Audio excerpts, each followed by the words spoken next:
Just hold on. Let me bring Dina Bochi on. So, as we find, most particularly of the tertiary institutions, I think they are going into their week of exam. They had already engaged the students virtually. Do you find that this is the reason they don't seem to be in a hurry to implement fully the ease restrictions of bringing the students back to campus? For example, University of Ghana, we have seen how they are approaching it. Those who have already gone through the virtual learning over the period, they will continue, and then they will take their exams as has been planned virtually. Well, I think the tertiary institutions are probably approaching this cautiously. Now, as someone who's in a tertiary institution myself, what I sense is the principle that the physical gathering on campus poses a risk which is uncertain, an uncertain risk which the universities rather do without. And therefore, if they can actually reach their students and conduct exams and all that online, subject to the minor imperfections, that is preferable to getting them back on campus, subject to all the potential risks, which, again, as I said, remain uncertain. But if you allow me, let's be clear about everything happening. I think we're dealing with so many tensions, and I'm just responding to what my two distinguished colleagues in the studio have said. We are responding to two difficult tensions. Now, the main tension being the fact that government obviously faces a difficulty and the challenge of uncertainty. We do not know when this COVID-19 situation is going to end. Within the foreseeable future, we are not likely to invent any perfect intervention that would deal with the virus in a manner that would allow us to go back to life as it used to be. In light of that difficulty, there must be interventions, and no intervention is likely to be perfect. So invariably, government's intervention at the moment has said that there's some imperfections. They're difficult. A lot of them are difficult to implement. But it's unlikely we are going to have any intervention which is perfect. I think the only intervention which may be perfect is a complete lockdown, that we're all at home. Even that, we have breaches here and there. So there's that difficulty. Now, the other difficulty, and I think that's so this difficulty I see from my colleague from GS, and then the other difficulty is Bright's difficulty, the difficulties of compliance even within the schools in the light of data, among others. One difficulty you're going to have in this area has to do with the fact that we are dealing primarily with children. I mean, we are dealing primarily with people who haven't attained a certain degree of maturity. Now, this virus appears to operate on the principle that, look, we can be as lucky as we can on so many occasions. The virus needs to be lucky only once.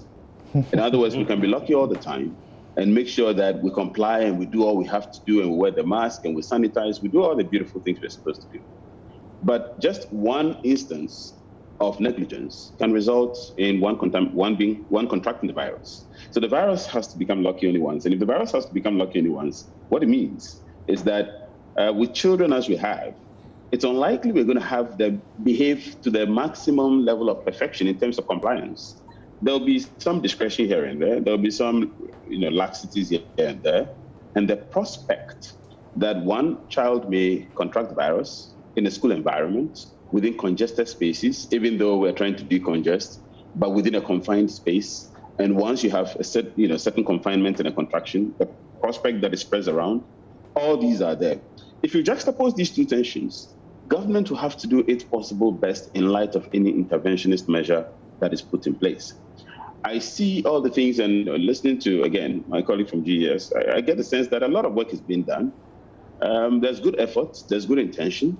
A lot of effort is being put in this, but we still have to do careful introspection and reflection on these efforts.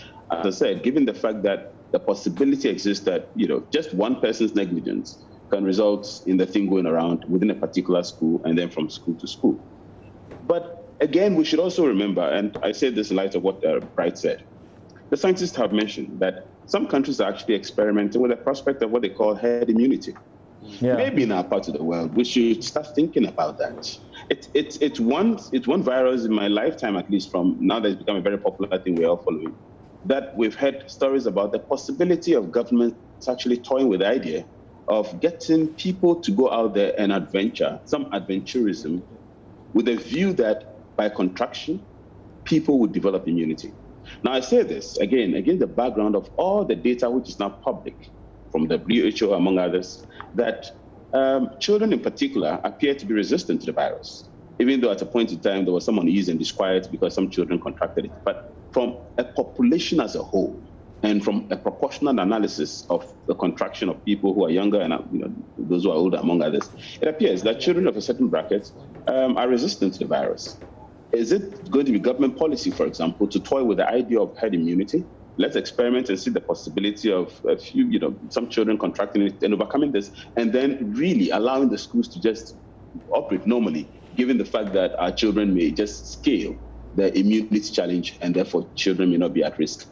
Because the difficulty of this is, if this virus remains around for another 2 years, and the prognosis indicates if there's no vaccine, and potentially there may be no vaccine for some time, we can't still go around the way we're going about this in the manner of keeping our kids at home. And that clearly can be, that clearly I see is the difficulty that GES is facing, by reason of which they are coming out with all these interventionist measures in a phased manner for us to see how possible we can get the schools back to normalcy. So I don't think that Bright and my colleague from GS are speaking at opposites. I don't think you really are at opposites. I think the difficulty clearly is the issue of whether we want to take the risk that some people may be afraid of in the circumstances, or whether we should actually even toy with that. And then on the other hand, the argument of whether everything being done is against data, which, in my opinion, respectfully, I do think that there's, the position being taken now, it's a bit pragmatic and it's nuanced. Every intervention must be nuanced. The implementation challenges are going to be there, but I am unable to see any other perfect modality or any other perfect intervention which may be better than what has been put in place in the circumstances, unless the default option of we should hold on until such further time, which again I see no end in sight with, by reason of everything and the data that we have in the circumstances. So against so much reluctance, I do think that we may probably have to test the prospect of herd immunity, particularly among our younger ones who are in secondary schools. I think I have to quickly react to Mr. Bochi's point about herd immunity, in the sense that the issue is not necessarily whether or not you have the option to do so, and more about whether that immunity lasts long enough for it to be a truly defensive measure. So what we are seeing, if you look at flu, which mutates so rapidly, it's not possible to use herd immunity as your fundamental strategy for flu. But luckily, in the case of flu, you've got vaccines for every season and things like that. In this case where you have no vaccines, but it's not entirely clear that immunity is supposedly long-lasting, a pure herd immunity strategy could prove extremely dangerous if it turns out, for instance, that a virulent strain emerges and your immunity is very short-term. The second point, which I agree with him on, is that indeed, the perfection can be the enemy of the good.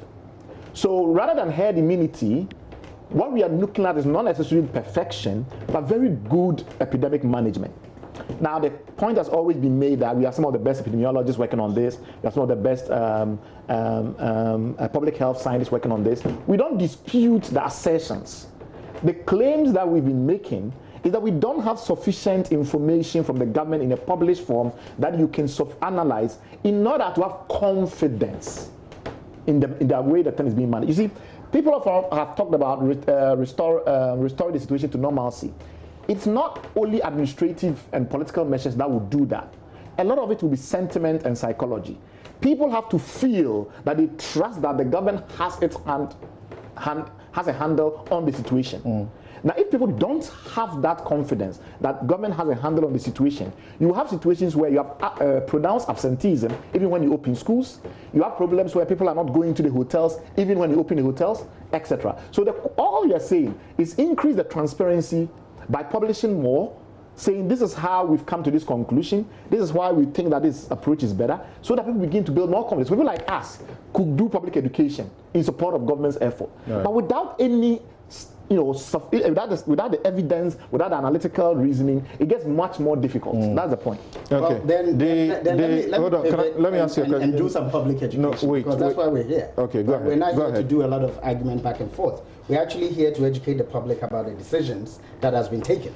So number one, before and to query those decisions. Yes, that's why we're here. But Okay, number one, so, before schools are open, there are some conditions that the president has put in place, and we in the Ghana Education all schools Service must disinfect. Number one, there must be disinfection of all schools. Number two, which we talked about, the provision of wash facilities. Number three, schools must be mapped to health facilities, public or private, to make sure that there are some interventions in place. Number four, that we have the right face masking for students. Number five, that we reduce class sizes through splitting of classes. Number six, that we are not going to be doing contact sports and especially sporting activities. Number seven, that while school is in place, at least outside religious activities that come to use our school facilities are going to cease during that period. But in school, the students can continue to do their worship in their classrooms and things like that. Number seven, as you even mentioned, in our dining, students are now going to be doing dining in batches to make sure that they continue to maintain social distancing and things like that. Number eight, that we are not going to allow visitors during the period of time that students are in school, especially in our boarding facilities. So these are some of the measures that we are putting in place. We are doing the disinfection practically because we know that about 7 or 8 of our senior high schools so far were used as isolation centers. And to give people the peace of mind, you provide that disinfection.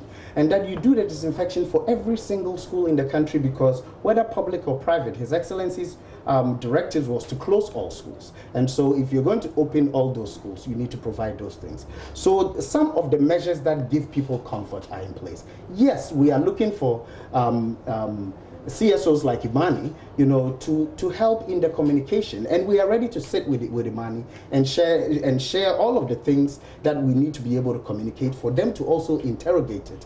As a matter of fact, we wrote an open letter too, and I believe that my friends here at Joy even did a policy dialogue. That policy dialogue came out of our open letter that we wrote around we need to solicit ideas on how we move forward as a country. We received over 20 recommendations around how we open.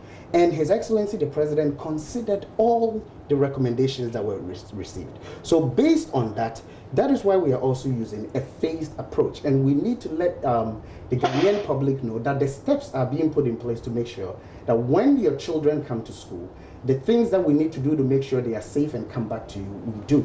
But we also need to understand one thing. Every morning, we get in our cars and we go to work. There is the risk of an accident every day, but we take the necessary precautions. We check our tire pressure, we make sure the water is level, we make sure we put on our seatbelts, we make sure we drive the speed limit, we make sure that we look out for other drivers that are out there. So yes, like my friend the Dean said, we cannot expect that there isn't going to be a break. Even the President Dr. Tando, there are parents who have sent in some questions, and there's a parent who was asking about the transportation. Yes. She's concerned about the transportation. So if you don't have some safe transportation for your child, and I'm talking safe transportation about not exactly joining a trotro, but you may be compelled to join a trotro. And if you join trotro, how are you sure that the safety measures are taken in this trotro for your child to be safe? I believe in terms of the restrictions of movement, the President eased those restrictions with certain things in place in terms of protocols that are supposed to be in place. We are providing the students with masking.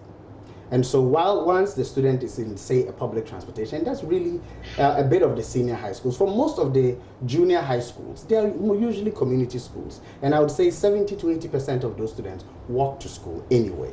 But for those that use public transportation, we are already living in a society now where we move about. That's right. We are providing the face masking. We are ensuring that as soon as your child gets out of the car and gets to the school, they wash their hands, they sanitize, and then they do the things they're supposed to do before they get into the classroom. Right. So the movements are already happening. So do you have a way of ensuring that by the set dates for the schools to resume, every school would have disinfected to start with, first thing? Yes. His Excellency the President has put together a committee that is working on the reopening. It is headed by the senior minister. you know, and the logistics part is headed by the Director General for Military Logistics. My Director General for Ghana Education Service sits on that committee. The Director General for Ghana Health Service sits on that committee. And they are working through, beginning next week, fumigation and disinfection is going to start in all universities because they are the first to reopen. Zoom Lion has done a bit of it. They did bed back some fumigation for us already in some of our senior high schools. But it will begin with the universities. Then the next step is the fumigation and disinfection. And they would have received all the PPEs that you are talking about. Yes, we can assure, because there is no way that we will let students come to school if they don't have the PPEs. No, even in hospitals there were certain situations. But in our schools we're not going to be doing that. Okay. We can assure you that until your child receives the necessary PPE, until your schools have the Veronica buckets and the water, the soaps, and finally, when is the guidelines from the Ministry of Education coming out? And I'm concerned about this because as I get ready to do a show like this, often I'm looking for every information I can get. So, for example, the president did this on Sunday, and normally after he's done it, and there is supposed to be an EI, I would frequent the government press because that's where you get a copy, and I buy them. Sometimes I'll do the whole week and it's not available. And when you mention it, some people feel you don't know what you're talking about. So there's an EI that's supposed to be out for this particular one, which is, it will be EI number 134. It will be Gazette dated the 1st of June. But as we speak, it's not ready. So you find people being handicapped. Question is, how soon will yours be in? We are having our series of meetings beginning on Monday at 9 a.m. with our regional directors. We have a draft policy guideline for our schools, our heads of schools, our regional directors, and our district directors, as well as draft policy guidelines for our teachers and our students/stroke parents. Okay. We have the first draft. We are now going to sensitize that draft with our regional directors, our district directors, and then we will publish those drafts at least by next Friday. The first set of guidelines for teachers, for heads of schools, for regional directors and district directors will be out, as well as guidelines, you know, to help our students. We would also let the public like to know that once you begin to go on Ghana Learning TV next week, there will begin to be public service announcements. And we are looking to work with other CSOs like Imani if they want to help in the public sensitization, to work with them to do that. But we want to make sure that information gets out to everybody. So at least by next Friday, those guidelines to heads, to district directors, regional directors and such, as well as guidelines to parents and students will be out. But all things being equal, the GES is ready and you are going to roll out the phase reopening in the manner as announced by the president. We are absolutely. Thank you very much. Yes. So Dr. Tando has done his public sensitization work, and as I've said, we also have a public education mandate. But we also have a policy critique mandate, which the party doesn't like. Of course. But the truth of the matter is that we insist that there has to be clarity on whether or not there will be random testing in schools, whether or not if a student or a pupil is found to have the infection, there will be closures or restrictions, whether or not if a certain proportion of schools begin to record infections, there will be a reversal of the policy. What will happen? Okay. What will be the benchmark and the threshold for each infection level to determine the next course of action? Okay. These are important and they help in building confidence. Do we have any ideas? We're breaking here, but do we have any ideas? Like I said, in other countries, we've looked at a number of learning institutions across the globe. You find that if there is one person who is, confirmed to have gotten it, a whole class is suspended. Then if you have 2 or more, then the entire school is closed down. As well as parent access. Yes. You have to have rules also on parent access. Do we have any idea what it would take for a classroom to be suspended, for a school to close down? We are based on our guidelines that will be coming out. Those same international benchmarkings are going to be used. Okay. Because we live in an international community. Right. Now, quickly, in terms of parent access, for the time that the students are in school, I have cousins that go to senior high schools. all of them, I'm able to speak to them through their house-masters.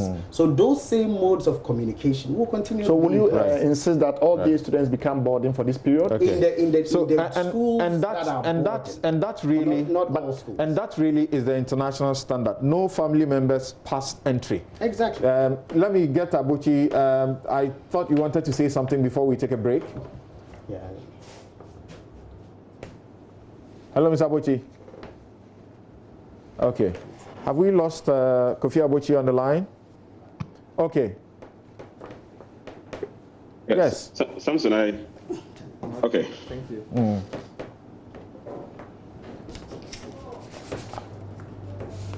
I heard you prompt. You wanted to say something before we conclude this subject. Yes, Samson. I wanted to suggest to Dr. Tando that if they haven't checked on reasons that accounted for countries that initially opened or reopened schools recently, just about 2 weeks ago or 3 weeks ago, reopened schools but were forced to reclose them. It would be good to do some learning on what accounted for that. It will be a good experience for us not to repeat that. I think if they haven't done that already, I'm sure it will be useful. So just to prompt. All right. Thank you very much. And this is where we take a break. And when we return, we will be dealing with the questions of the new register. They are exchanging information as to assist how to look for some information to assist the whole process. And this is the beauty of it. So, Dr. Tando, thank you very much for your time. Mr. Simmons will remain with us. We'll take a break. We'll be right back. Thank you.